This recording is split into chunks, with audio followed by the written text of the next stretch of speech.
Are you a regular customer of CVS Health, its pharmacy, or its insurance provider, Aetna? If so, your information could be at risk as over 1 million records were just exposed online. But what does this mean for you, the consumer? We'll cover that topic and more as we sit down and sync up with your technology update for Monday, June 28th.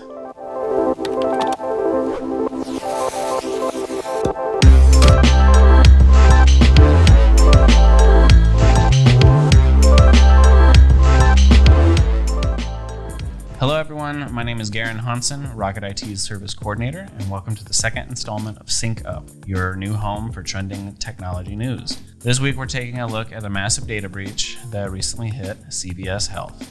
So basically the cause of this was that the cloud storage database was misconfigured. There was not passwords, there was not multi-factor authentication, so there really wasn't much security to prevent people from getting in and seeing things that they shouldn't. Over 1 billion records were exposed. This also includes the CVS pharmacy and the insurance company Aetna. This was discovered by the research team at the front-end design company Website Planet and a partner security researcher, Jeremiah Fowler. 204 gigs of data, including visitor information, session information, search queries, shopping cart details, device information of CVS website visitors, all of that accessible. So the researchers responsible for discovering this reached out to CVS.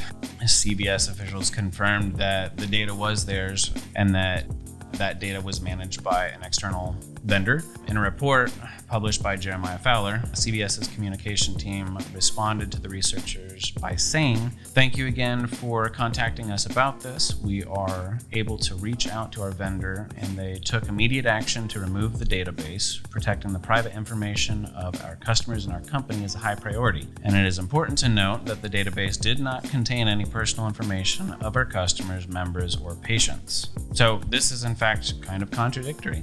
They were tracking search functions. What this means is that visitors who accidentally entered their email into the search bar or searched for medical conditions, that was all tracked. That is data that could get out into the hands of those who shouldn't have it. Cybercriminals could match those session IDs and search queries and basically pair that with what kind of medications they're looking for, more personal information about that, and they can use that information to make much more successful targeted phishing attempts. So finding this breach gave researchers access to kind of the back end of CVS's website and blueprint of how their login systems operate. With that, open, there could have been much larger scale of attack. So although CVS Health is still investigating the data breach, the organization is fortunate that the information was discovered by a team of security researchers rather than actual criminals looking to exploit vulnerabilities. With the verdict of this breach still in the air, what should you be doing to protect your information? Things like MFA, multi-factor authentication. This is a necessary added layer of protection. So things like you type in your password, you scan your fingerprint, or you will log into a website, you get a prompt on your phone to enter a 6-digit code. It's just necessary layers of protection that help keep bad people out. Multiple passwords. Don't use the same password for every single account. If you like to use the name of your dog +123 for your Facebook, Instagram, email,